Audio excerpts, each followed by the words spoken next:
Tous les jours, vous le savez, on s'arrête sur une publication qui a retenu notre attention sur les réseaux sociaux aujourd'hui.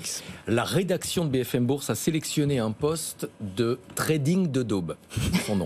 Ah, pardon? Oui, qui s'appelle comme ça, trading de daube. Charmant. Charmant. Bonjour, trading de daube. Et si les indices, effectivement, progressaient non pas sur une seule jambe, grâce à l'IA et à la tech, mais grâce à plein de secteurs différents? Et si les records étaient portés par l'ensemble de la cote?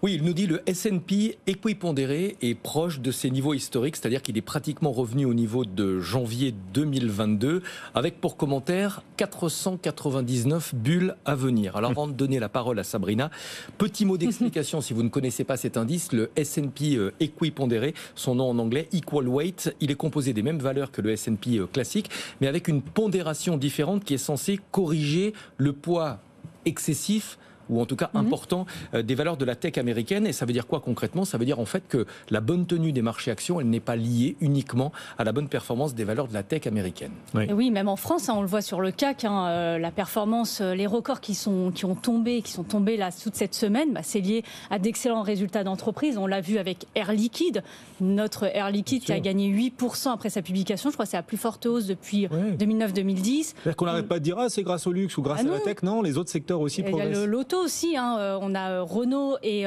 aussi Stellantis qui ont gagné 6,5 et 5,7 après leur publication. Donc en fait, tout ce mouvement ne se fait pas sur une seule jambe, mais c'est plutôt un mouvement sain qui se fait sur plusieurs secteurs. Le S&P 500 équipondéré, donc corrigé du surcroît de capitalisation de la tech par exemple, ce S&P 500 équipondéré est lui aussi proche des plus hauts historiques. Ça veut dire qu'il n'y a pas que la tech, Valentine, qui performe en ce moment. Il y a d'autres secteurs sur des plus hauts. C'est une bonne nouvelle a priori. Exactement, non, c'est une vraie bonne nouvelle. Ouais. Mais ça reflète aussi ce mouvement sur les banques centrales, que les banques centrales vont baisser leurs taux, qu'on va pouvoir échapper à ce scénario de récession. Et là, c'est scénario de croissance positive et positive pour toutes les valeurs de la cote.